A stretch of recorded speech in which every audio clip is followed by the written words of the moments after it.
Hey Pitmasters, what is up? Today we're going to make homemade bacon.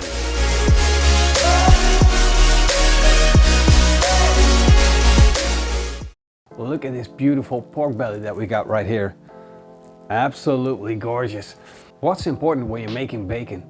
You want meat on your pork belly. That's right. Sometimes when you order a high quality pork belly, there's a lot of fat on there and there's almost no meat. That's what we want to avoid.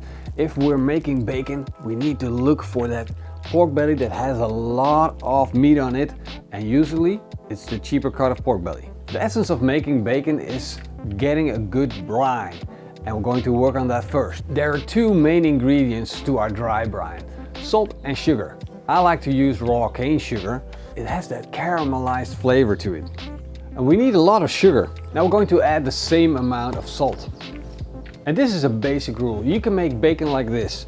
If you got 50% sugar and 50% salt, you're basically done. But if you want to add flavor, you can. You can add Italian flavors, you can add Indonesian flavors or Asian flavors, Mexican flavors, whatever you want. It's your bacon. In my case, I'm going to add, you guessed it, ketchup manis. So it has such a great flavor profile. It's like, I kind of am addicted. I also want to add some maple syrup for a little bit of flavor as well. And this is grade A. Make sure you get the good stuff. And we're ready to go. Mix that up until you get that brown looking mixture. I can already imagining the bacon changing color. What I'm not going to do is add nitrate. You can if you want to. You got to keep the concentrations of nitrate low, but since we are going to hot smoke our bacon and we're going to cook it to a higher temperature, I'm not gonna bother with it. Mine is gone within the week, so why would I? Let's start working on our pork belly. We take the pork belly out of the package, pat it dry, and then closely inspect our meat. I'm cutting off these bits of meat so it makes for easy cutting later on. If you have the skin on the top side, you still have to take that off. In this case, it already looks perfect. We're going to put half of the dry brine on the bottom of our pork belly. We'll slide this into our Ziploc bag very easily. This is so easy to do. It doesn't seem like that. No, it's not easy to. It's always a mess. Then we flip the bag around and put the rest of the dry brine on top. You want your dry brine to cover all of your pork belly. If you find that you have too little, just make a little more. Now we'll close up the bag, put it in the fridge and leave it there for 7 days. Shall I get the pork belly now? Yeah, let's get it. It's been 7 days, so we can take it out. There she is. Look at that, completely changed color. Get a nice bit of dark on the outside. Look at the amount of fluids that's in the bag. The salt and the sugar, they drew out all of the moisture from our bacon. That's actually how you make bacon. Drawing out the moisture, adding that flavor of that salt and that sweetness. Oh man, let's get this thing out of the package. What is it about bacon that makes you smile? I don't know, but it's just seeing something like that after 7 days, it just makes me smile. Look at that. This actually shrunk in size. Kind of cool, right? Look at how nice dark brown it got. We gotta put it on the cold water and rinse off the rest of the salt and sugar. Yeah? Hey, you know what's going on, Marcel. I've learned something. Yeah, you learned some things. And there's a good reason why we pat this dry. Because you want to expose the meat to the smoke, and when there's water in between, you gotta first evaporate the water. So if we take it off now, it will pick up more smoke in the end. Oh, you get that candy sweetness, that smell of candy sweetness together with the pork. It almost smells like bacon, but there's one thing missing, and that is smoke. So let's light up the barbecue. We are going to use 1 basket of charcoal.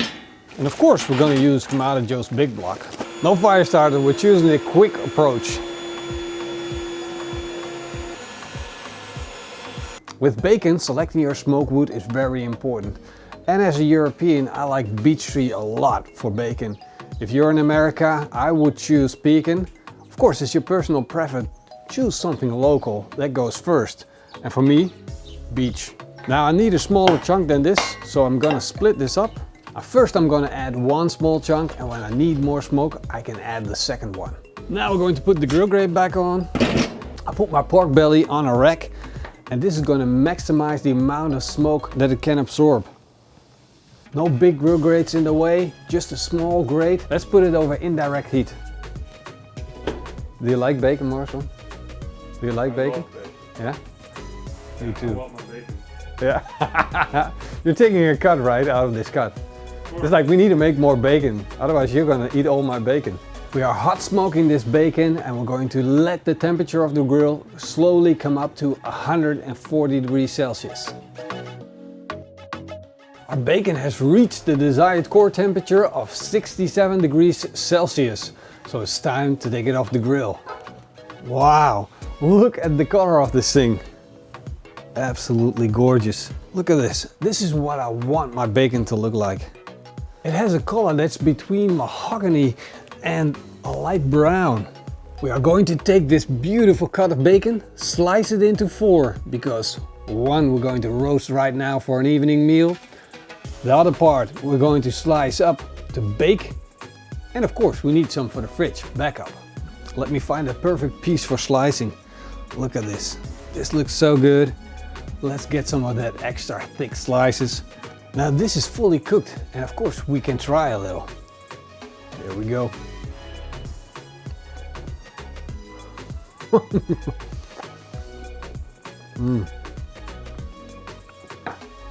This is so much better than the supermarket bacon.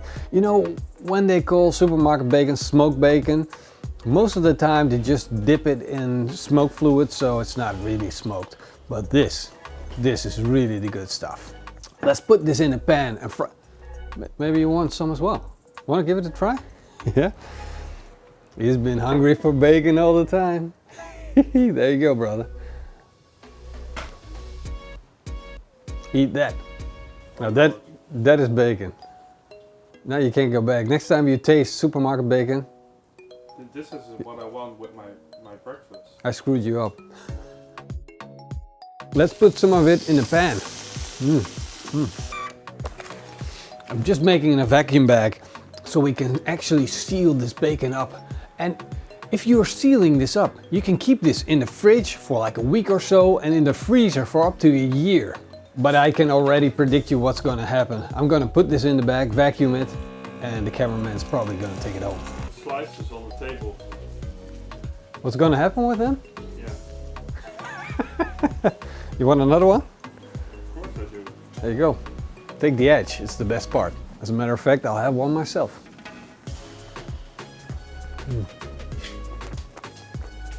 If you just make it with sugar and salt, it's gonna taste amazing as well. But if you want to add some extra flavors, that's the way to go. Ketchup mayonnaise. This is the best stuff. It just got cold on my cutting board, but this is so juicy. It's like eating bacon broth. Bacon jelly. Freaking amazing. That is so good. Let's try one of these bacon strips. It's calling me. Can you hear it? Eat me.